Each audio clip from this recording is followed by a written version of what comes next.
Kembali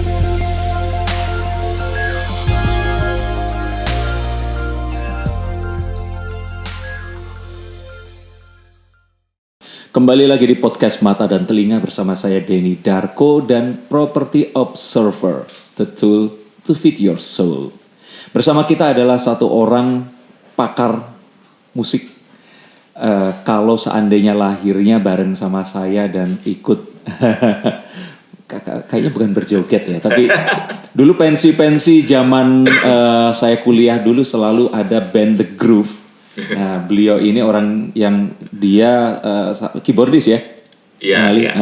Tapi musik-musik juga dirimu yang ikut yang banyak membidani juga.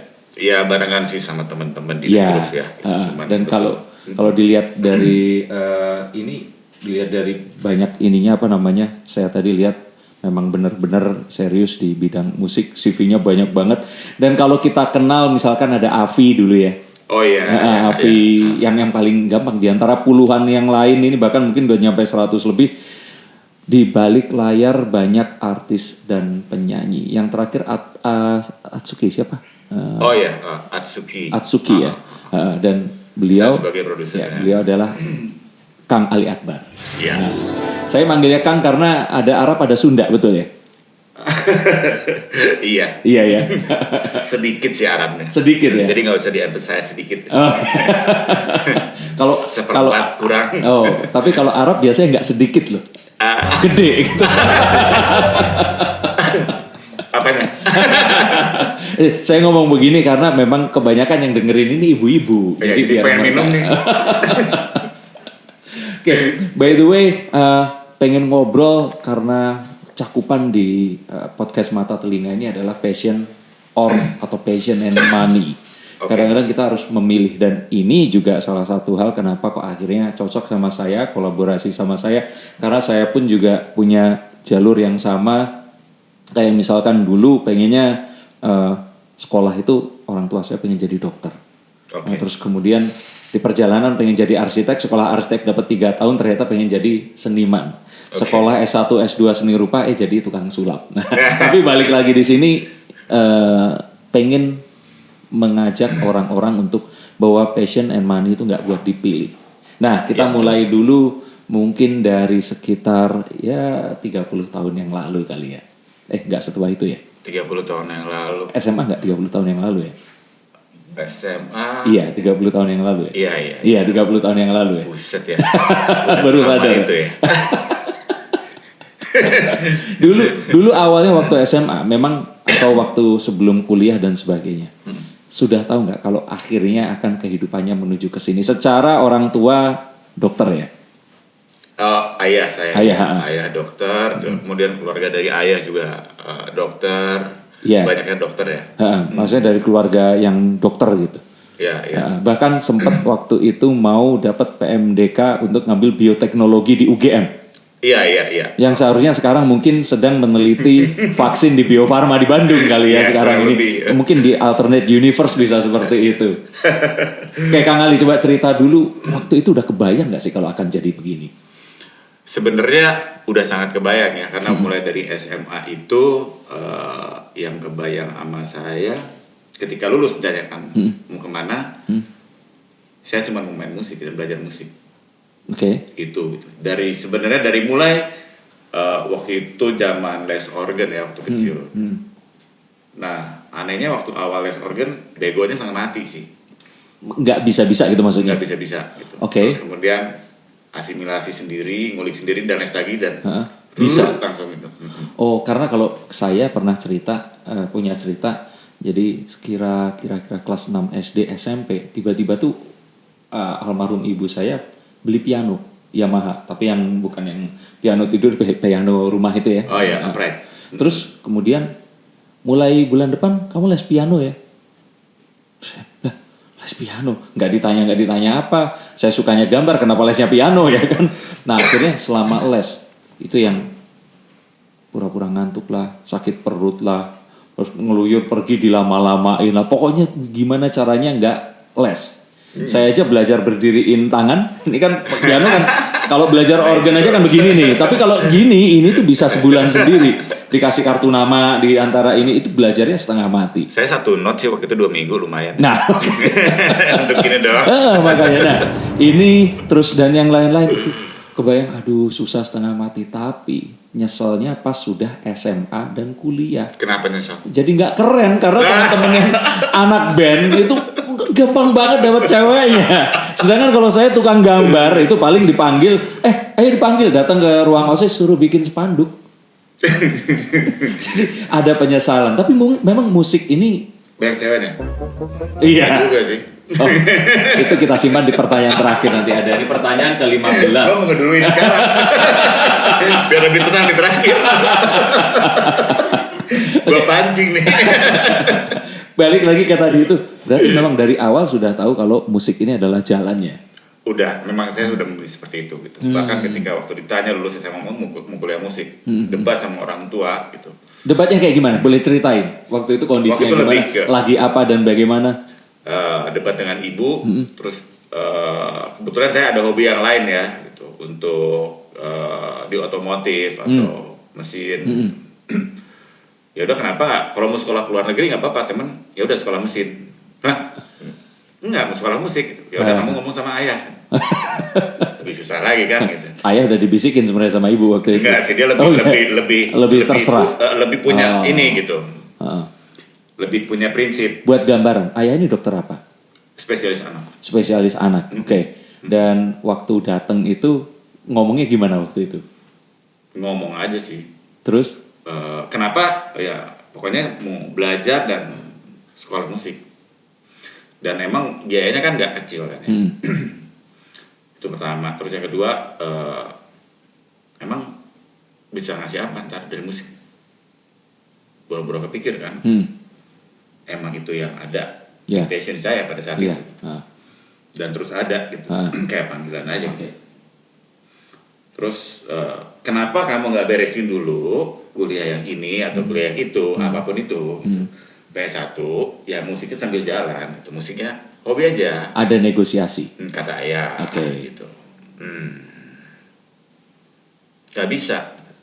Pengennya kayak gitu. Oh gak bisa. Itu waktu SMA berarti? SMA kelas 3. Gak bisa karena saya gak yakin. Sorry, ambilnya dulu biologi ya? Oh kelasnya biologi. Berarti emang sudah mengarah ke dokter tuh, dikit lagi. Ada sih sebenarnya. Gitu. Pasti kan harapan dari orang tua mungkin ya gitu. Ada gitu dari dokter gitu. Ya modelan begini gitu. Dokter kan nggak mungkin banget ya. Terus ya pokoknya singkat kata terjadi perdebatan lumayan ya. Cuman akhirnya ya saya mau gimana lagi. Cuman ada tercetus dari ayah saya, ya buktiin dulu kalau kamu survive. Bisa survive nggak di industri? Di musik gitu, lewat industri sini. Tantangan berarti. Iya gitu. Kalau di situ nggak bisa, ya mana mungkin. Iya, nggak usah ngarep deh lu gitu. Lu ikutin gue apa yang gue bilang deh gitu. Lu kuliah dulu yang benar, sini. Ya dah gitu. Cuman ya nggak tahu, mungkin kalau sekarang kan lagi beken mungkin namanya law of attraction kali ya. Iya benar. Semua bayangin gitu. Tiba-tiba geser. Kuliahnya juga kegeser ya. main di kafe. Kuliah dulu teknik sipil ya? Teknik sipil. Di Tenas. Teknik industri. Dari teknik pokoknya nggak jelas sih dari teknik sipil terus kayak gitu. Kasih dah pindah ke industri gitu, teknik industri. Taunya kan di industri musik juga kan, gitu, walaupun nggak selesai. Tadi mau cerita apa? Sampai lupa. Apa? Ngeband di kafe. Oh ya, ngeband. Arahnya udah seperti itu kan. Ngeband sampai akhirnya waktu itu dari band kafe tersebut ada satu band lain nih. Oh, itu belum The Groove ya? Belum. Oh, oke. Belum The Groove ya. Waktu itu bawain apa? Yang mana yang kafe? Yang ngeband di kafe. Top 40. Kafenya di mana tuh di Bandung? Boleh diceritain? Fam Station, banyak di Jakarta juga kita waktu itu. Di ini juga ya? Oh, udah mulai main gitu. Tapi memang nyanyiin lagu orang ya waktu itu? Iya, Top 40 ya? Top 40. Terus ada satu band nih. Ada namanya waktu itu Odyssey. Gila nih keren-keren banget nih lagu-lagunya gitu. Udah lebih spesifik gitu. Terus ini gue banget sih gitu. Cuman udahlah sampai saking ininya males deh nonton 2 kali gitu. Karena kan taunya gak berapa lama kita telepon sama pentolan band itu. Oh, emang nggak ada keyboardisnya? Ini keyboardis gue mau cabut nih. Dua-duanya. Atau kalau nggak udah di... Kita bentuk lagi yang baru. Oke, ya. Wah, ini yang gue Kesempatan, tunggu. iya. Gitu. Iya, ayo berangkat. Gitu. Ah. Itu adalah Om Yuke ya. Oh, oke. Iya kan, ada dia. Ya udah, akhirnya terus, wah berarti mesti cari pengganti nih. Ya, ke si band yang lama. Band yang lama kan. Iya. Telepon lah, cuma ada 1-2 nama kan yang aku tahu. Iya. Terus aku telepon temenku, Tang bisa tolong gantiin, gue lagi ada tawaran juga nih. Oh. Waduh, tapi lu bisa coba dulu deh gitu loh, jalan dulu atau gitu. Oh kayaknya agak susah nih. Oh gitu ya. Ya udah deh akhirnya, udah, aku bilang sama band yang lama nggak ada nih, bingung nih nyari penggantinya. Oke. Cuman aku harus cabut nih. Iya. Tiba-tiba pas hari H latihan, ketemu sama temanku yang aku minta gantiin itu, ternyata satu band, diajak oleh yang ini juga, gitu. Terus ada penyanyinya, 2 orang, ada pemain perkusi, ada ini dan itulah The Groove. Berarti orang yang tadinya ini nggak tahu kalau sama-sama diajak ke orang yang sama. Nggak tahu. Gitu. Oke. Udah mulai dari situ.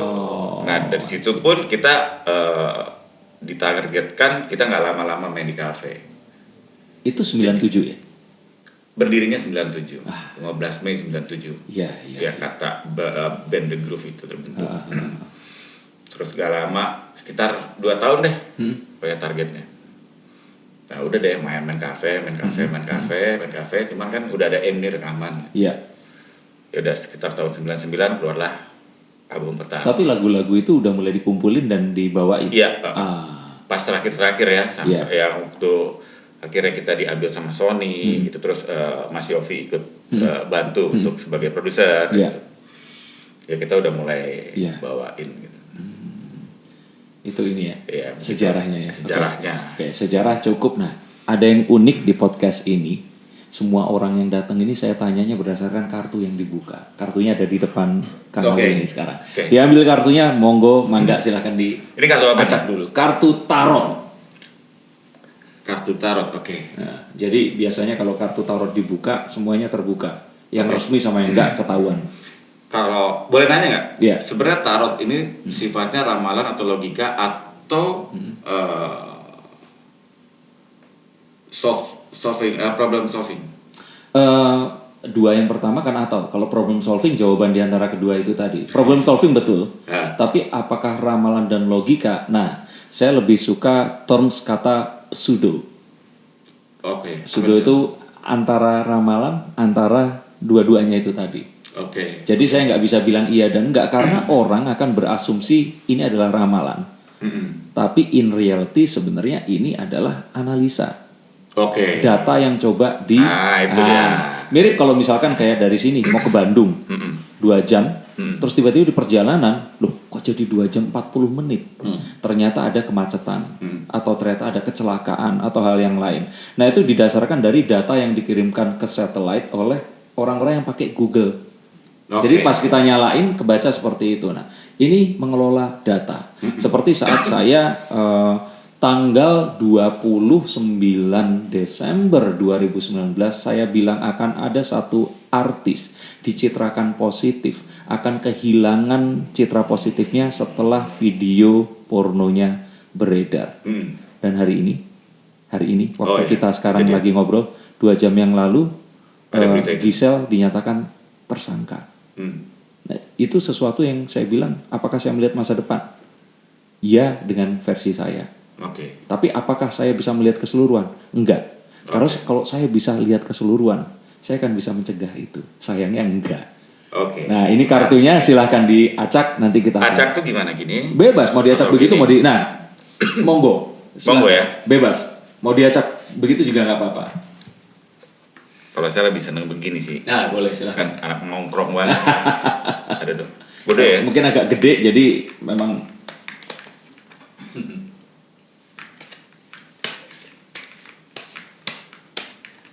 Ya. Siap. Diambil satu terserah dari mana saja. Tangan kiri berarti ya? Boleh ya? Boleh, bebas. Ceritanya kan biar Adil. subconscious Yang lain. Ambil, diacak dulu, gini. Diacak boleh, silakan. Ini kan. Terus nggak ada cara tertentu, mau yang mana aja bebas. Orang intuitif sekali ternyata. Ini. Iya. Oke, saya buka dulu kartu yang pertama ini. Nah, kartu tarot itu ada 78. Itu gambar. Setiap kartunya nanti akan ditunjukin. Masih pakai celana kok. Kartu tarot ada 78. Setiap gambarnya itu unik dan autentik. Jadi kartu satu itu artinya itu nggak mungkin ketukar sama kartu yang lainnya. Di seluruh dunia artinya sama. Oke. Jadi setiap kartu ini mewakili arti yang sama. Jadi nggak mungkin misalkan saya ambil satu kartu terus dibilang, ini kamu akan ada permasalahan dengan bisnis kamu. Ternyata kartunya bukan itu, nggak. Ya. Karena saat orang membaca dia bisa googling arti kartu itu akan selalu sama. Nah, The Hangman ini ada satu pria yang tergantung dan dia akhirnya surrender, menyerah dalam satu kondisi. Dia nggak bisa apa-apa karena dia dalam kondisi yang terikat, bingung, dan satu-satunya cara di sini adalah menyesuaikan sudut pandangnya. Oke. Jadi kalau dia tetap melihat dengan cara seperti ini, dia akan bisa gila. Nah, akhirnya dia menyesuaikan sudut pandangnya untuk bisa sesuai dengan keinginannya ini tadi. Nah, pertanyaannya mungkin agak berat di sini. Ngambil akhirnya setelah sipil itu tadi sengaja nggak diselesaikan, terus kemudian mengambil bachelor di musik, sampai akhirnya ada pasca sarjana, master juga ya di musik juga. Iya, Nah, melihat setelah keluar itu tadi, ini saya bilang seperti ini kan menyesuaikan sudut pandang, karena kalau enggak kita akan kondisinya tuh harus pasrah dengan ini semua. Nah, apakah memang degree di musik itu di Indonesia ini sampai dibutuhin segitunya untuk memahami dan berkarya serta memberikan sumbangsi terhadap permusikan di Indonesia? Sekolahnya harus sampai setinggi itu. Maksudnya waktu itu di The Groove aja kan sudah dapat istilahnya udah dapat pengakuan gitu loh. Kenapa harus sampai ke, ya kalau tadi seperti yang mengutip perkataan ayah orang tuanya Kang Ali ini kan, ya udah kamu coba buktiin aja di situ. Kenapa harus sampai sekolah? Kalau saya pribadi, saya lebih senang statementnya Mas Denny tadi yang ketiga, memberikan sumbangsi apa? Untuk musik di Indonesia. Untuk musik di Indonesia. Tapi memang perlu untuk sekolah ya itu tadi. Kalau masalah perlu atau enggak sih, itu balik lagi ke pribadi masing-masing ya. Cuman kan tetap sekolah itu kan kita menemukan pola dasar berpikir, fundamental. Ya. Kalau di silat atau kungfu kuda-kuda ya. Ya. Ya basic tools. Ya. Rules atau apapun ya, akhirnya kita bisa mengembangkan itu semua, itu based on itu. Oke, di musik itu kan seni kan. Ya. Dan dalam seni itu kita kebebasan berekspresi itu yang paling penting.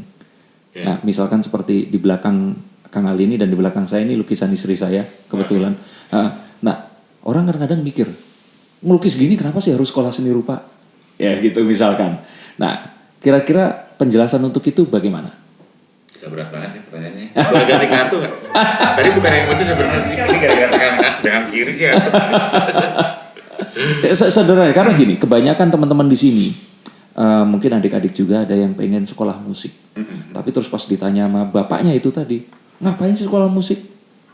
Itu Ariel Noah juga nggak sekolah musik. Nah, misalkan seperti itu. Itu pertanyaan awam. Iya. Nah, kenapa kamu harus sampai sekolah musik? Nah, walaupun orang itu punya uang atau enggak gitu, tapi kan permasalahannya bukan itu. Permasalahannya adalah saat orang tua ini berharap anaknya bisa melakukan sesuatu yang lain. Nah, dia kenapa kok memilih itu? Makanya tadi kan diceritakan biar kita bisa kuda-kuda. Emang sepenting itu untuk tahu kuda-kuda. Karena kan ada kata-kata gini, untuk berkreasi kan kadang-kadang orang bilang ini adalah breaking the rules gitu. Oke. Nah, itu apakah memang kita harus knowing the rule dulu untuk breaking the rule itu tadi? Ya sebenarnya kalau kita simpelkan lagi kan. Kita simpelkan lagi, ibaratnya kita mau membangun ini rumah nih, sebuah rumah.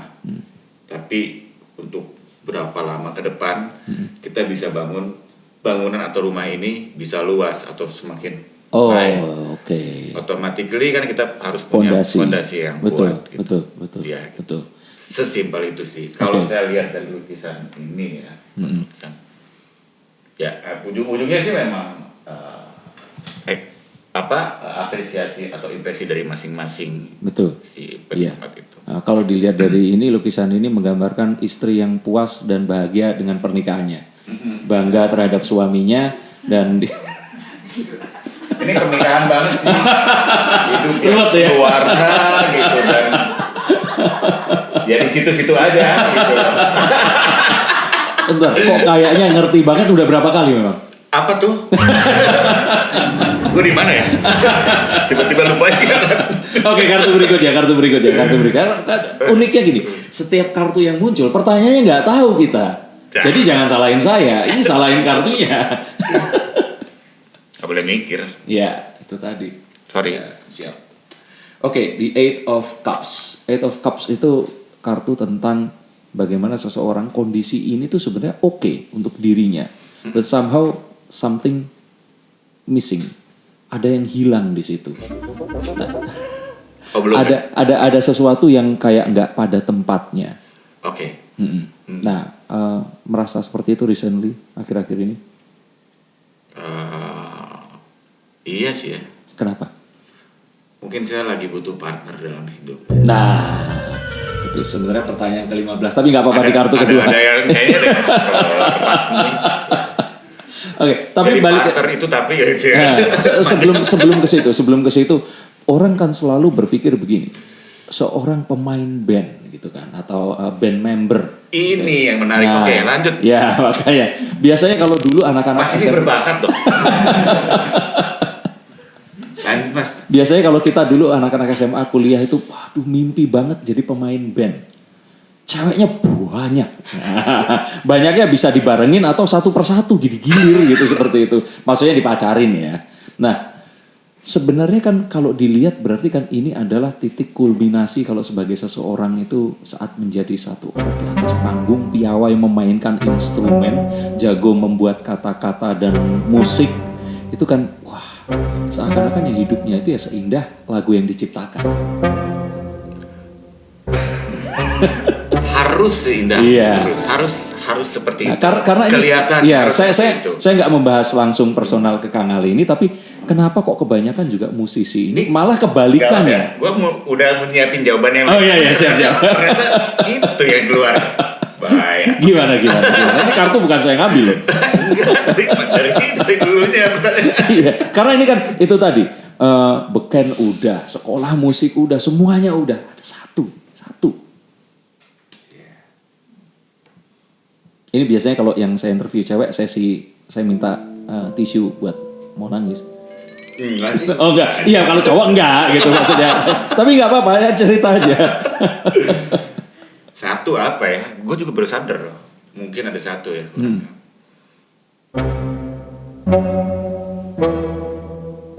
Apa ya?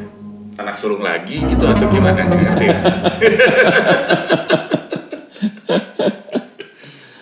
Harus dijawab sekarang. Nanti saya lupa pertanyaannya soalnya. Karena bener-bener iya gitu. Memang ternyata apakah itu? Apakah ada yang lain? Itu.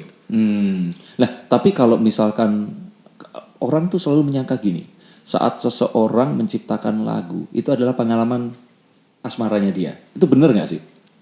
Rata-rata begitu sih ya. Rata-rata begitu. Rata-rata begitu gitu. Walaupun ini aku nggak bikin lirik, gitu. Nggak bikin lirik, aku bikin notasi, aku bikin. Tapi kan lirik mengikuti ini apa namanya notasi si lagu dan alur ini kan, emosinya kan. Bisa dari lirik dulu, bisa dari notasi, lirik yang disesuaikan notasi, atau notasi yang disesuaikan yang lirik. Oke, nah, di lagu-lagu The Groove yang dirimu banget itu yang mana? Waduh. Nggak, jangan banyak-banyak, satu aja.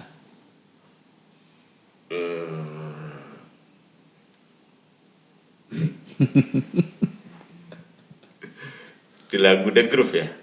Kan nggak harus aku yang nyiptain juga kan. Oh iya ya tapi kan barang-barang, tapi banyak di situ kan Rika kan banyak yang Rika dan Reza. Di lagu The Groove yang bener-bener ada lagunya judulnya Hati-hati. Terus Hati-hati nama albumnya juga dong. ya. Terus di album itu Terus di album yang terakhir tuh Swing and Sway. Terus ada satu lagu lupa judulnya sih, tapi kebetulan inspirasinya dari saya gitu. Oh, apa itu? Aduh lupa judulnya. Tapi mostly ceritanya berarti sama ya itu. Apa tuh? Ya, apakah tentang saat sedang jatuh cinta atau kerumitan jatuh cintanya? Sebenarnya bukan masalah jatuh cinta atau enggak sih. Kalau yang namanya konon ya, yang namanya seniman atau musisi, dia akan bisa punya karya bagus di saat dia di titik maksimum kesedihannya dan titik Saya baru mau ngomong itu kebahagiaannya. Oh, oke. Jadi tetap maksimum dua-duanya. Iya, ya? maksimum Iya. dua-duanya. Bukan Positif maksimum kan, dan bukan? minimum ya, dua-duanya positif. Iya. Itu bisa keluar sebuah karya yang wah ternyata ada frekuensi atau energi lain di situ. Ya itu kebetulan juga aku alamin sih ya gitu. Oh, walaupun nggak banyak gitu cuma oh ternyata begini ya. Oke. Gitu. Dia mengerti. Tapi memang ini sesuatu yang ya. Ini terakhir aja dan nanti kalau gitu. Ini momen-momen emosional nanti. Oke, yang lain dulu. Yang lain tapi kartunya keluarnya begitu lagi. Enggak, tenang aja. Kartu ini cuma satu otentik. Jadi cuma ini aja. Oke. Ya, oke. The Three of Cups, ada satu reuni, ketemunya 3 orang dengan orang-orang yang lain dalam sebuah pesta dan mereka melakukan satu proyek bersama dan mereka akan bisa melakukan sesuatu yang luar biasa. Jadi kalau saya bilang ini nggak tentang melulu tentang reuni, tapi kalau dilihat dari musik seperti ini tuh mungkin saya lebih lihatnya dari ini kan berarti ada beberapa pihak yang punya hal yang berbeda terus kemudian bersatu sama kayak di The Groove itu tadi. Oke. Saya ada yang unik yang mau ditanyakan tapi ini agak luas ya. Kalau saya nggak ngerti kalau orang belajar musik, apalagi ada bachelor sampai S2, master seperti itu. Nah terus kemudian dia mempelajari sesuatu, ada nggak sih nanti kalau ternyata orang selalu menganggap kalau musik atau seni ini, passion or money itu selalu dihubungkan dengan satu hal yang kalau nggak idealis, ya menghasilkan uang di situ. Nah apakah mungkin, saya punya teori yang unik di sini. Nah menarik nih. Saya suka dulu waktu kecil saya dibesarkan film-film dari kartun Jepang lah. Oh oke. Yang musiknya itu Mars. Jadi kayak opening lagunya tuh selalu bersemangat. Nah, benar nggak sih kalau ternyata musik-musik zaman dulu itu memang sengaja diciptakan karena Jepang tahun 70-an itu sedang membangun, karena tahun 60-50-an mereka baru dibom atom. Dan 70-80 itu ingin dalam tanda kutip itu menghipnotis si penduduknya waktu itu masih kecil agar nanti mereka di era 90-an jadi seorang pekerja yang tangguh dengan lagu-lagu itu. Nah, ditarik maju ke tahun 2010-an mungkin ya. Korea Selatan konon menggelontorkan dana banyak sekali untuk melakukan invasi budaya dengan lagu mereka. Nah, kolaborasi antara pemusik, akademisi kalau saya boleh bilang, Kang Ali ini akademisi ya, dan negara itu ternyata bisa menciptakan satu hal yang ya akhirnya anak-anak sekarang ini suka denger K-pop seperti itu. Mungkin nggak sih Indonesia ini punya kolaborasi seperti itu, terus ya mungkin dangdut yang dibawa atau apa? Kalau dari kacamata seorang akademisi. Mungkin sekali sih. Mungkin sekali. Dan ini adalah sesuatu yang bisa dilakukan ya sebenarnya. Bisa sekali. Berarti kita bisa untuk mempatrun bangsa ini untuk menyukai sesuatu, lebih optimis, lebih hal yang positif. Ya, lebih mengapresiasi apa yang kita punya ya. Maksudnya dari tradisi budaya kita sendiri gitu. Oke. Nah, itu apakah memang ada satu ilmunya sendiri di ini? Waktu dulu kuliah di musik itu tadi? Kalau ilmunya sih, waktu kuliah sih kebetulan emang kita mempelajari dulu musik western ya. Cuman yang uniknya di sini di akhir semester, ketika kita mau resital ada satu semester yang kita mendalami benar-benar musik tradisi kita. Kita boleh memilih. Nusantara nih luas nih. Sabang sampai Merauke. Deh, lu pilih deh salah satu. Yang mana? Tuh, saya pikir kalau sekolah musik itu melulu musik barat, enggak. Maksudnya musik barat tuh ya kiblatnya ke klasik, terus kemudian masuk ke ya itu tadi span dari barok sampai ke yang ya masa-masa itu tadi, enggak. Iya. Tapi tetap ada musik tradisional enggak ternyata? Iya, kalau di waktu itu Indonesia. saya sekolah, saya kuliah di Institut Musik Daya Indonesia ya. Sekarang jadi Daya Performing Arts namanya. Oke. Nah.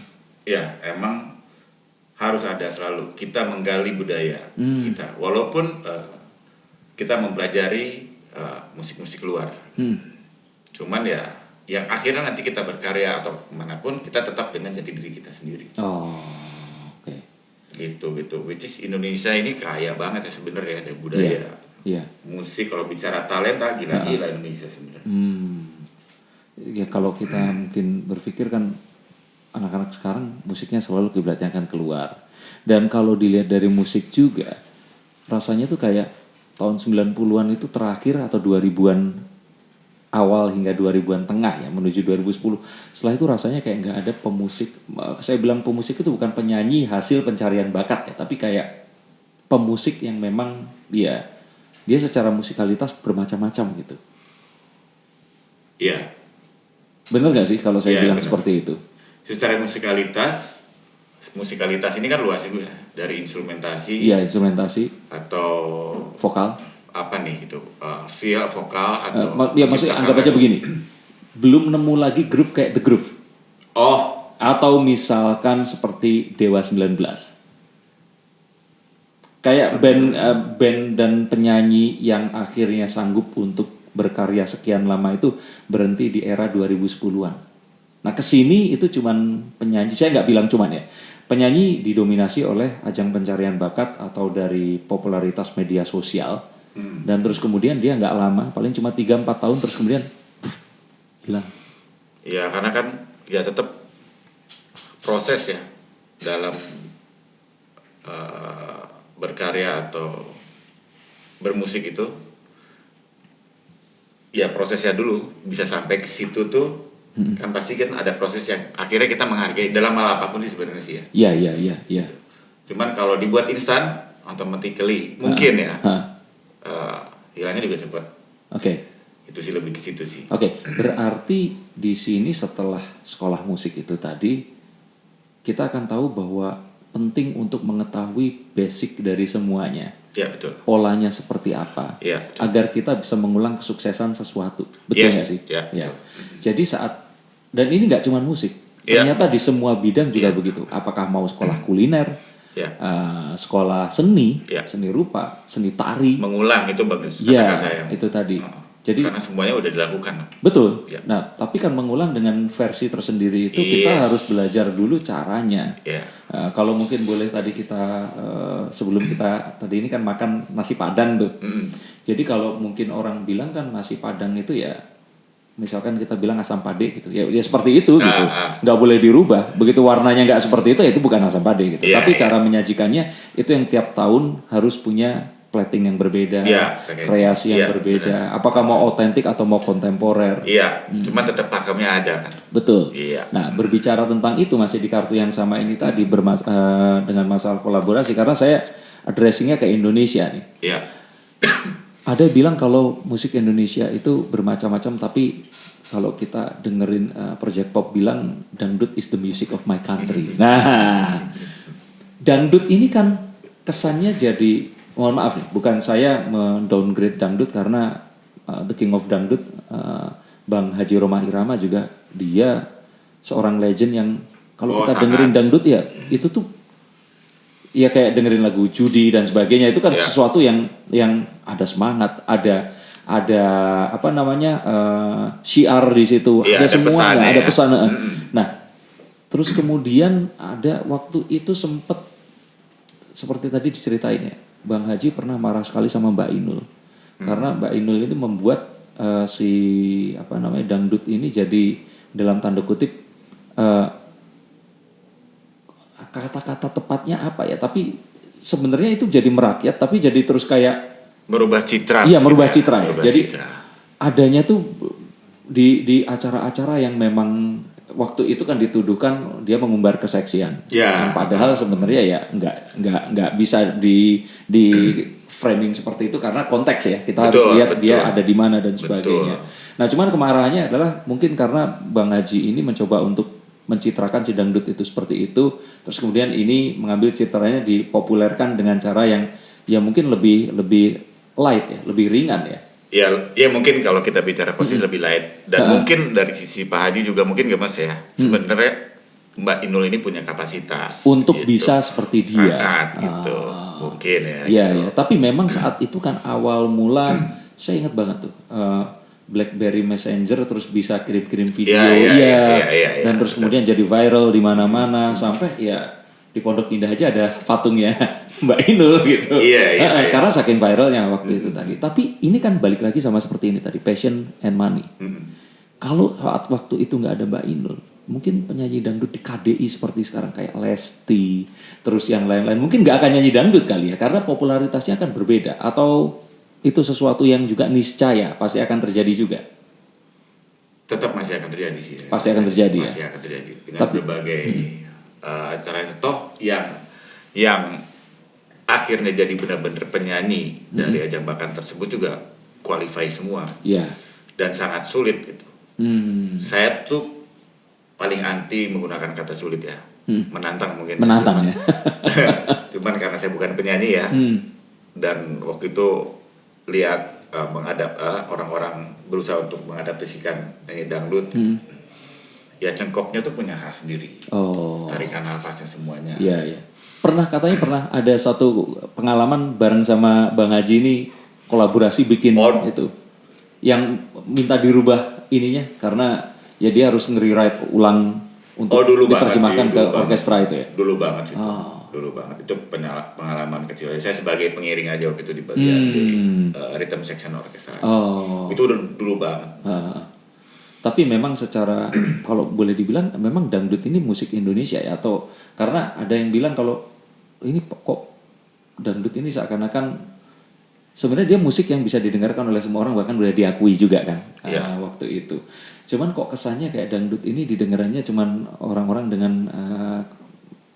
tingkat ekonomi menengah ke bawah gitu. Itu kalau kita dengar musik itu memang ada ya.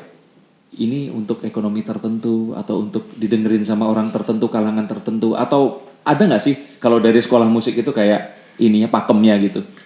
Pakem untuk menciptakan lagu yang untuk kalangan tertentu. Kopi atau iya seperti itu. Pakem-pakem tersebut nggak ada ya, cuman tools-toolsnya udah pasti ada ya dalam menciptakan lagu, struktur lagu itu yang biasa seperti apa. Terus emosinya seperti apa itu ada gitu. Terus tools-toolsnya ada. Gitu. Cuman kan dalam kita mencipta itu kan kadang organik ya. Kita ngalir aja gitu gitu. Tapi gitu. Bisa nggak sih diciptakan misalkan ya itu tadi lagu ini untuk kalangan tertentu ini, terus lagu ini untuk kalangan yang mana seperti itu? Ada nggak sih pelajarannya memang apakah secara psikologinya seperti itu atau bagaimana? Kayak misalkan nih, saya suka dengerin lagu terus kalau di telinga awam ya langsung ini lagu anak Jakarta Selatan banget nih. Iya. Atau dengerin lagu terus ini kayaknya lagu Bandung banget nih. Nah itu juga saya masih bingung sih. Itu sering banget tuh. Wah gila di Bandung banget nih. Yang terakhir tuh waktu aku kompos, waktu aku bikin yang judulnya Sampai Hati ya lagunya. Mungkin bisa didengar di YouTube atau di radio-radio udah naik sih. Alhamdulillah naik. Yang masuki terus ada bilang, wah ini selatan banget nih. Ini Bandung banget nih. Buset. Apaan sih? Dingin banget mas soalnya. Dingin apaan sih gitu. Iya, misalkan gini kayak dengerin lagunya Ran tuh. Iya. Itu jaksel banget gitu. Pas kedengeran itu langsung kebayangnya Senayan, Bintaro dan sekitarnya gitu. Kalau Jakarta Utara kayak gimana? Siapa tuh? Ya itu apa namanya? EDM kali ya atau disco kali kalau Jakarta Utara ya. Enggak, kalau dengerin kayak lagunya Mas Yofi gitu. Ya, itu udah kan langsung kalangan kan? Iya, semua kalangan, tapi ingatnya saya pasti Bandung. Ingatnya waktu balik lagi kayak zaman kuliah dulu sama SMA gitu.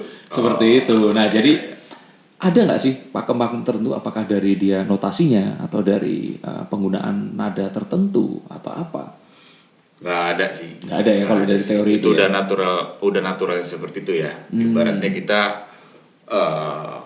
bahasa Sunda ya dialeknya begitu ya pasti Arahnya ke situ. akan ada gitu hawa-hawa itu. Berarti yang mempengaruhi sebenarnya misalkan, etnis ya? Gue ini kan udah nggak ada banget Sundanya kan.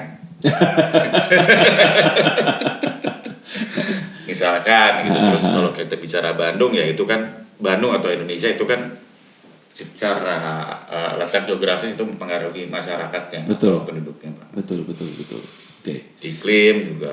Jadi ternyata nggak ada karena itu tadi seperti ada satu ini tertentu yang kok orang ini bisa yang ngarahin lagunya jadi begini atau begitu karena ya kembali lagi kalau saya bilang art itu ada macam-macam dan sebagai seorang perupa saya kan seni lukis kalau melihat lukisan kayaknya kalau semua orang lebih gampang untuk membreakdown tapi kalau suara itu saya aja nggak bisa bedain apakah ini not ini do re mi seperti itu jadi kayak dengernya ya udah nyampur aja jadi satu lagu ya, satu rangkaian ya seperti itu tapi ya ini satu masukan yang berguna untuk kita semua ternyata memang untuk seperti itu cuman ada ya lagu kayak lagu Korea Selatan gitu pop K-pop itu penciptaan lagunya memang ini katanya nih dia menciptakan dulu refnya diulang-ulang jadi kayak misalnya Blackpink baru di span ke depan dan belakang tapi menciptakan lagu untuk The Groove dan sebagainya seperti itu atau enggak sih? Waktu itu kalau untuk The Groove sih nggak kepikir ya gitu cuman waktu zaman sekolah memang ada pelajaran kayak gitu kita mempelajari motif dan development misalkan lagu itu kan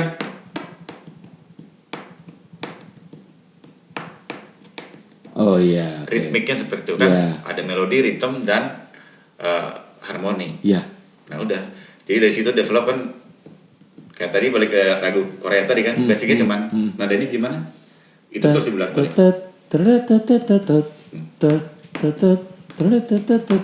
ya gitu terus sama ya ternyata ya ini aku develop dari situ iya kan? Nah, itu kurang lebih gitu itu ada ya itu yang aku bilang tadi ya pelajarannya ada memang ini motif gitu. Ini colornya ini toolsnya atau ini obengnya ini pensil warnanya ini skrupnya sama sih kayak melukis ya kurang lebih cuma memang keluarnya kan bunyi telinga benar dan memang telinga ya kalau nggak terlatih kayak kita dengerinnya tuh yang iya sama kayak lukisan sih kita dengerin entah kenapa catchy enak tapi kita nggak bisa nge-breakdown karena kita belum belajar itu tadi. Oke. Kartu lagi silakan lagi sekarang pakai tangan kanan nih nggak boleh mungkin lebih itu The Hermit kartunya selalu tentang pencarian. Jadi Hermit ini adalah seorang kalau dibilang seorang guru pertapa yang dia ini still searching, masih tetap mencari. Karena dia itu ngerasa kalau jawaban yang sebenarnya itu ada di dalam dirinya dan belum ketemu. Emang berencana mau S3 lagi atau gimana? Enggak, saya selalu berencana untuk balik ke dalam diri sih setiap hari sih. Tapi ini udah cukup S2 ini tadi. Itu pertanyaan menarik sih sempat terbesit juga sih untuk mengambil lagi gitu sekolah gitu. Oke, kalau ngajar sudah kan? Oh ngajar ya, ngajar ya. Jadi apa yang akan dilakukan setelah kemarin S2 itu yang kalau kita bilang itu selain berkarya yang kalau berkarya kan sudah dilakukan sebelum S1 musik. Oke. Nah, orang mungkin akan bertanya seorang Ali Akbar ini setelah S2 itu apa sih yang akan bisa diberikan kayak satu karya terbesarnya itu akan apa kira-kira? S2 kehidupan mungkin. Nah itu tadi kita kembali lagi ke kartu yang awal. Bagaimana menyelesaikan satu lagu yang belum selesai? Nah, atau album. Oke, album ke-1, 2, 3 ini butuh tinggal lagu-lagu penutup nih. Dan itu harus hits. Nah kira-kira gimana? Ya saya lebih ke album ya. Lebih ke album. Yang menarik mungkin pencarian ya itu tadi memang prinsip saya setiap hari belajar ya dan setiap di keadaan manapun saya selalu berusaha untuk kontrol di titik nol gitu. Jadi ya salah satu achievement saya untuk ini sebagai musisi kita harus punya signature. Ya which is itu album. Udah mulai terkumpul lah beberapa lagu gitu. Yang paling menantang, nah saya nggak bilang sulit, menantang waktu itu dan terus kemudian kalau ditanya langsung pop up Itu yang project yang mana? Project yang mana? Iya itu tadi, signature-nya itu tadi. Yang ini represent Ali Akbar banget. Yang dibebaskan berkarya bebas. Maksudnya nggak terlalu dipatok. Ini harus gini, ini kurang catchy, ini kurang receh, ini harus dibuat seperti ini atau apa. Warna suaranya nggak cocok atau gimana. Project yang mana? Nah, Waktu itu bisa dikatakan di urban jazz crossover ya. itu Cuman ya itu kerja tim yang sangat asik banget sih. Itu rangkaian berapa serial gitu. Memang itu kita diminta untuk mengubah gitu, lagu yang udah ada ke jazz. oh, contohnya Tapi apa kan waktu itu? persepsi jazz itu kan beda-beda. Ya. Nah, contohnya waktu itu lagunya Contohnya apa? Banyak lagu banget populer. sih. Lagu populer, lagu luar, lagu Indonesia gitu. Bahkan ada yang tahun keberapa lagunya cuma lagu Indonesia doang gitu yang diiniin gitu. Nah, berbicara tentang lagu Indonesia, kalau kita ngomong sekarang ini di musik Indonesia ini, kalau dari kacamata seorang yang sudah sekolah itu tadi, untuk memajukan atau membuat musik Indonesia ini, ya saya bilang kalau musik Indonesia berarti industri ya. Karena kalau kita bilang musik secara musik sendiri kan nggak bisa kita alamatkan satu karena kan ya ada banyak sekali budaya yang beda-beda. Ya betul. Apa sih yang harus dilakukan atau mungkin ya nggak usah yang terlalu berat ya. Tapi buat anak-anak sekarang ini yang mungkin mau belajar musik, tertarik tentang musik dan hal yang semacamnya. Sebenarnya apa sih yang bukan dikeluh kesahkan tapi ada satu harapan besar yang mungkin bisa diwujudkan, tapi itu perlu satu pemikiran gitu. Apa kira-kira? Dari hasil dari kan sekolah nih S1, S2 di sana. Nah, hasilnya ini apa? Kalau kita selain karya kan berarti kan kita punya pemikiran tertentu yang mungkin satu disertasinya bahwa oh Indonesia ini harusnya bisa jadi satu negara yang punya satu ini musik yang library musik yang banyak. Iya. Atau iya benar sih itu sih. Kita bisa Indonesia ya yang saya bilang tadi sangat kaya dengan keanekaragamannya itu. Sabang sampai Merauke. Ya kalau waktu itu saya pernah punya konsep untuk buat satu musik. bagaimana itu? Modernisasi atau enkulturasi. Bisa itu tradisional dengan pakem-pakem tadi. Tapi keluarnya kontemporer, cuma pakem-pakemnya tetap ada gitu. Itu saya research dari Sabang sampai Merauke. Saya waktu itu keburu ketemu jodoh pada saat itu ya. Jadi jodoh mungkin tertunda ini perjalanan. Ya, dari situ aja kan udah kelihatan gitu bahwa ini banyak banget yang bisa kita gali ya gitu. Dari musiknya, dari tariannya bisa kita gabungin. Bisa kita gabungkan dengan musik misalkan orkestra gitu. Karena gamelan sendiri aja itu udah orkestra. Gamelan itu orkestra. Gamelan udah orkestrasi. Gamelan. Sebenarnya kalau orang awam kan bilang kalau gamelan kan gamelan aja. Orkestra tuh bukannya yang bener-bener sophisticated terus semua orang pegang kayak partitur terus mereka akan maksudnya punya satu kesamaan pola atau gimana? Ya. Kalau main drum juga sebenarnya udah orkestrasi. Misalkan ini simbal di sini. Oh, orkestrasi, oke. Maksudnya merupakan gabungan. Iya, itu cara berpikirnya udah. Iya. Dan itu gamelan itu yang nadanya cuma 7 ya. Cuma 5, sorry. Iya. Itu udah bisa sangat luas dari frekuensinya. Pentatonik itu tadi ya berarti. Mau pelok atau salendro gitu.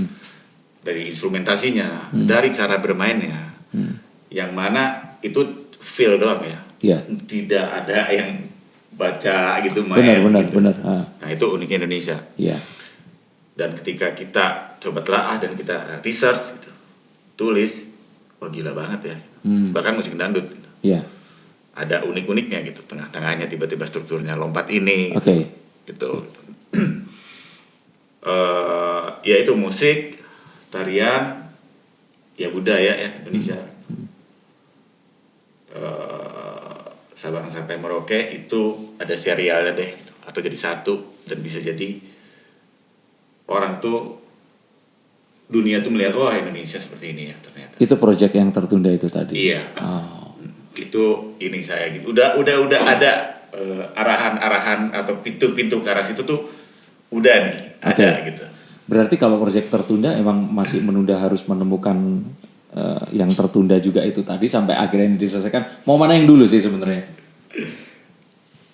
Ya kalau secara logika mungkin paralel ya. Paralel. Secara logika paralel ya gitu. Ada yang bisa ternyata ada yang bisa support seperti ini ya gitu. Okay. Ternyata tanpa supporting juga bisa gitu. Cuman ya paralel lah pada intinya. Nah, berbicara tentang kembali lagi ke yang awal tadi itu, bahwa waktu minta izin ke ayah terus kemudian akhirnya jadi seseorang yang memang berbeda dengan harapan yang awalnya. Tapi sekarang sudah bisa menerima ya berarti? Oh udah. Waktu sebenarnya waktu mulai masuk The Groove juga, ayah udah ini pilihan kamu gitu. Ya udah ini maksudnya. Cuman sebenarnya ini bukan target saya gitu. Memang ini The Groove itu family gitu. Bagian dari ini bagian dari sejarah saya. Keluarga gitu. Cuman kan untuk musik itu sendiri saya pengen pencarian lebih jauh gitu. Jadi tetap belajar gitu. Kalau anak itu ada yang keinginannya? Ada sih, ada. Maksudnya sama ke musik atau maksudnya kalau nanti ternyata punya keinginan yang berbeda dengan harapan ayahnya? Saya sih nggak ada masalah sih.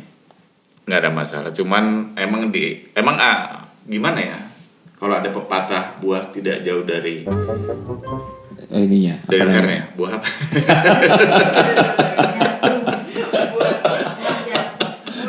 Buah jatuh tidak jauh pohonnya. Oh iya. Buah jatuh ya. Iya. Ada lah gitu darah situ. Cuman pernah juga kita coba untuk ini maksain. Musik. Cuman dia di musik. Cuman dia enjoy juga sih. Nah, enjoy ini karena memang harapan ayahnya atau terus kemudian karena, tapi memang ternyata bisa dimengerti ya keinginannya orang tua dulu bahwa ini sesuatu yang kita miliki, kalau seandainya diterusin sama anak kita ini akan jadi sesuatu yang lebih ya mungkin lebih baik lagi. Iya sih. Cuman kalau saya sekarang berpikir bahwa apa yang kamu suka kamu mesti gali sampai ke basicnya gitu. Sampai ke dasarnya. Dan itu alasannya sekolah kemarin itu. Iya. Dan sekarang ya kamu harus bisa survive dengan skill. Ya, oke. Gitu. Beberapa pertanyaan penting untuk terakhir ini menutup, harus penting banget ini. Belum pertanyaan ke sana. Saat teman-teman di sini atau adik-adik di sini yang dengar, mereka punya hobi tertentu dan itu nggak harus musik. Misalkan sesimpel kayak aku nggak tahu kenapa tapi aku suka pelihara kura-kura. Nah, atau misalkan aku mau jadi gamers. Atau mungkin jadi komikus atau apapun, dan selalu ada narasi untuk mematahkan itu. Let's say aku mau jadi komikus, orang sekarang kan nggak baca komik, kan nggak baca buku, mereka nonton Netflix seperti itu. Nah, tapi kan pada kenyataannya komik itu adalah seni bertutur yang dia bisa dimanifestasikan ke dalam media apapun. Nah, tapi kembali lagi saat kita berusaha untuk pitching ke orang tua kita akan kuliah kemana, karena kan tentu saja belum bisa bayar sendiri ya. Ataupun bayar sendiri pun usia sebelum 20 itu kan kayak menurut gue gitu loh, kan. Saat misalkan saya dulu tuh, saat saya bilang saya mau masuk sekolah seni, saya tuh benar mikir berulang kali agar waktu orang tua saya ngomong, ya udah tapi tanggung jawab ya kamu akan sukses di sini, itu saya nggak terus pusing sendiri, karena saya takut nanti kalau ternyata saya terus bener ya, kalau nggak sukses awas loh, itu kan doa orang tua, terus nanti nggak sukses beneran kan gawat kan. Nah, saya waktu itu sempat, yang membuat saya berani adalah di kamar saya itu ada 29 piala trofi penghargaan, lomba lukis, lomba graffiti art, lomba desain dan sebagainya. Nah, kapan kita tahu bahwa kita ini sudah cukup pantas untuk mempelajari sesuatu itu tadi? Misalkan butuh waktu untuk di The Groove dulu untuk akhirnya berani mengambil sekolah musik, atau seharusnya memang dari awal itu sekolah musik aja? Ya, perjalanannya memang harus seperti ini ya, saya rasa ya gitu. Jadi yang menariknya di sini ketika sebelum The Groove ngeband di SMA, terus belajar organ ngeband di SMA, main gitar gue sering tapi belajar jazz, piano, cuman lagunya yang dimainin lagu-lagu YouTube gitu kan. Terus sampai ketemu The Groove, terus les lagi sama beberapa pianis gitu, belajar jazz, terus sampai sekolah, ya akhirnya sempat kepikiran sih, harusnya udah dulu di sekolah musik gitu. Cuman emang ternyata ada proses yang menarik ya di sini, yang harus kita hargain juga gitu. Jadi kita tahu penggunaan, kita belajar nih ternyata di belakang, kita udah by doing, dapetin feel-nya dulu, dapetin rasanya gitu, dapetin. Cuman kan nggak tahu nih mau ngapain gitu. Bener. Tiba-tiba di sini, oh ini loh, ini nih yang lu mainin ini pada saat itu ini kenapa nggak enak nih? Oh kenapa gitu? Kalau dengerin lagi rekaman waktu itu kan, sialan. Iya benar. Gitu. Terus yang menarik dari sini buat saya sekolah musik adalah sekolah atau apapun penalaman apapun itu ya. Ya untuk pola pikir dan itu adalah shortcut. Misalkan nih kalau di musik waktu itu saya pengen punya, wah bisa nih buat big band jazz, big band arrangement gitu. Bikin belajarnya, cuman kan trial and error Betul. waktu kalau misalkan belajar sendiri lama gitu. Dan kita mesti disiplin. Tapi kan ada trial and error. Nah begitu di sekolah musik, nah itu nggak sadar kan S1-nya 3 tahun, 4 tahun S2. Itu di tahun ketiga itu di resital tiba-tiba udah ada pelajaran tersebut dan udah ngerti aja gitu. Iya. Oh ternyata begini. Agar kita nggak jatuh di lubang yang sama dengan guru kita. Jadi udah dikasih tahu. Jadi shortcutnya ada di situ itu tadi. Iya gitu. Oh jadi kalau misalkan waktu itu gua trial and errornya, let's say 10 tahun sampai 15 tahun. Iya. Ternyata 3 tahun ya. Iya.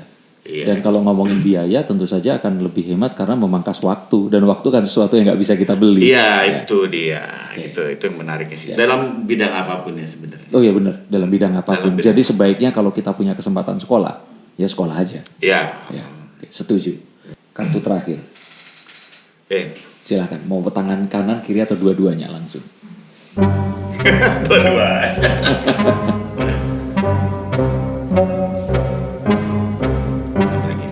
Gitu. Siap.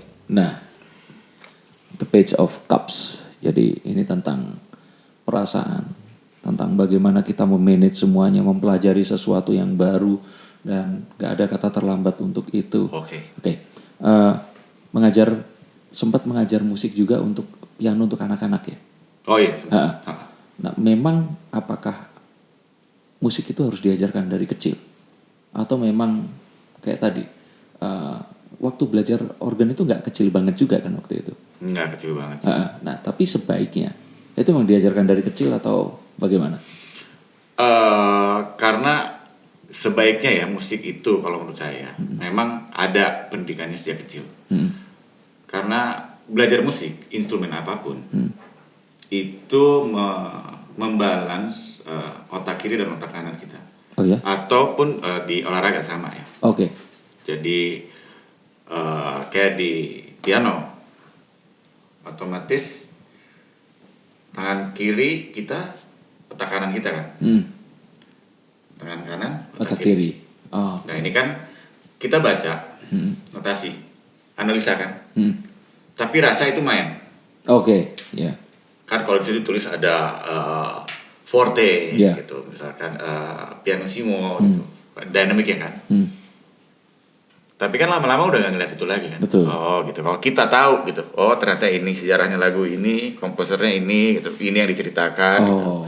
Ya itu balik lagi tadi ya gitu. Itu Mozart pada tahun sekian. Mozart di sekarang ya mungkin punya interpretasi lain walaupun dengan pakam yang sama. Oke.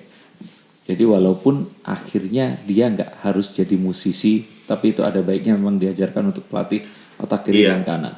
Nah, tapi memang berarti itu passion juga dong waktu mengajar anak-anak ini, atau memang itu waktu itu ya kalau anak kecil diajarin berarti kan memang secara keuangan itu akan baik gitu loh. Bisnis atau passion sebenarnya? Kalau dalam pengajaran saya lihatnya intangible ya, maksudnya ya saya lihat anak-anak siapapun itu, saya senang kalau bahkan kalau murid saya harus bisa lebih bagus dari saya. Itu target saya. Oke. Satu. Terus kalau kita belajar, kita itu as a team, belajar mengajar. As a team, jadi ada take and give-nya. Oke. Bukan berarti gua nggak belajar dari dulu tuh. Iya. Banyak loh, saya belajar dari murid saya. Kok lu bisa kayak gitu sih? Dapat dari mana? Ngerti. Ya gitu, itu menariknya. Oke. Itu Berarti passion ya. Kalau rezeki mah ikut, kalau Ya, kita Allah berarti- subhanahu wa ta'ala. berbicara tentang passion, apakah memang akhirnya melibatkan passion juga untuk membuat keputusan dalam hidup, misalkan menikah lagi gitu. Menikah lagi, emang sebelumnya ada? Nggak, ini cuma menanyakan orang-orang yang intuitif itu, seperti ya ini pertanyaan juga kepada saya gitu. Kalau misalkan seperti itu tuh berkaitan nggak sih dengan dunia yang ditekuni gitu? Berkaitan dengan dunia yang ditekuni. Ya gimana ya? Ya kalau masalah nikah lagi, Siapa Ya, yang sejauh akan, ya, misalkan siapa yang akan dinikahi atau terus kemudian, nah itu kan pilihan-pilihan yang sama kalau kita bermusik juga gitu. Pilihan ininya apa namanya, memainkan si, misalkan menyampaikan pesan lagu kayak patah main hati, saham gitu. iya, Jadi ada iya. pilihan ada gitu yang ini lebih baik ketika gitu ini Nah buat itu long life. pakai passion juga atau?